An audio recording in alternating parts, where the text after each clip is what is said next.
पंतप्रधान नरेंद्र मोदींच्या हस्ते मेट्रो 3 प्रकल्पाचं उद्घाटन झालं आणि गुरुवारपासून मेट्रो 3 आता पूर्ण क्षमतेनं धावणार आहे।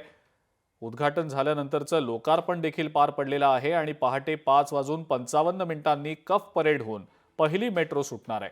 आरे ते कफ परेड हा प्रवास आता 1 तासात करणं शक्य होणार आहे। आमचा प्रतिनिधी भूषण शिंदे यांनी या संदर्भातला आढावा घेतलाय, आपण पाहूया।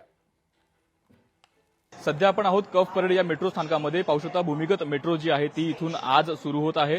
आज पंतप्रधान नरेंद्र मोदी यांनी उद्घाटन केल्यानंतर आज ही मेट्रो जी आहे ती धावणार आहे आणि खऱ्या अर्थाने ही उद्या सामान्य नागरिकांना ही उद्यापासून वापरता येणार आहे। याच्यातून प्रवास जो आहे तो उद्यापासून करता येणार आहे। आता हे स्वयंचलित दरवाजे जे आहेत ते उघडतील, त्यानंतर आपण आत मेट्रोमध्ये प्रवेश करूया आणि ही मेट्रो आतून कशी आहे ते सुद्धा आपण दाखवूया। आज सध्या ही संपूर्ण मेट्रो जी आहे ती आपल्याला अगदी रिकामी आहे। अर्थात ही सामान्य नागरिकांना ही उद्यापासून सुरू होणार आहे, त्यामुळे उद्यापासून इथे नागरिक प्रवासी जे आहेत ते प्रवास करतील आणि आज आपण ही संपूर्ण मेट्रो पाहूया।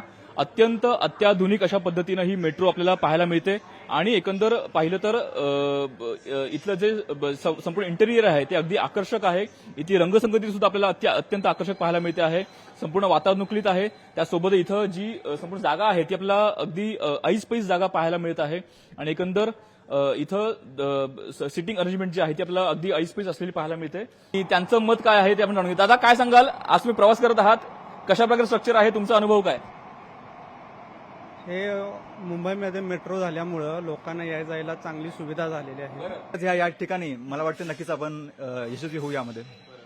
तुम्ही बघू शकता की डोर्स वाईड आहेत, बसायची चांगली सोय आहे। तर 21व्या शतकाच्या ह्याच्यानुसार बनवली गेलेली ही आधुनिक सोय आहे, आजच्या लोडनुसार निर्माण केलेली। त्यामुळं नक्कीच तुम्हाला एक्स्ट्रा जे तुम्ही पे करता त्याचा तुम्हाला नक्कीच लाभ मिळेल।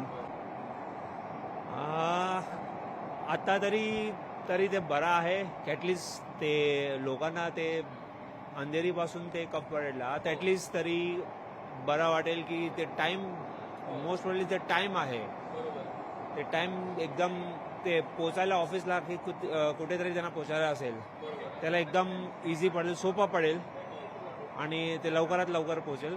आणि आय थिंक ते हा लाईन जे झाली आहे ते माझ्या हिशोबाने ते खूप काय इफेक्टिव है फॉर ट्रैफिक कंट्रोल साठी। मुंबई में वैसे ही इतना सारा ट्रैफिक रहता है, आप देखो कहीं पे भी अगर 2-3 किलोमीटर में जाना रहता है तो कितना सारा है, 20 मिनट 30 मिनट आधा घंटा, कहीं कहीं 1 घंटा भी लगता है। लेकिन यही चीज़ के लिए अब ये मेट्रो देखो आप, जहाँ आपको 1 घंटा लगता है ट्रैफिक में, वहाँ 15 मिनट में पहुँच जाओगे। तो ये सुविधा ही है ना, लोगों की आसाइश हो गई। जितने ज़्यादा मेट्रो बन रहे हैं अभी मुंबई में तो लोगों के लिए परफेक्ट हो रहा है ना, लोगों के लिए टाइम कंज्यूमिंग के लिए परफेक्ट होता है।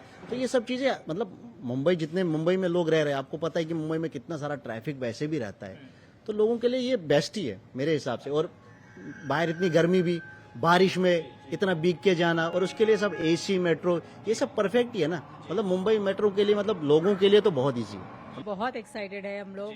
अब वेट करें कल जब फुल फ्लेजेडली स्टार्ट हो गए थे, फुल फैमिली के साथ कब आए हम लोग। रियली वेरी एक्साइटेड, बहुत अच्छा लग रहा है ये जो है। लोकशाही मराठी ऐका, पहा, जागरूक रहा।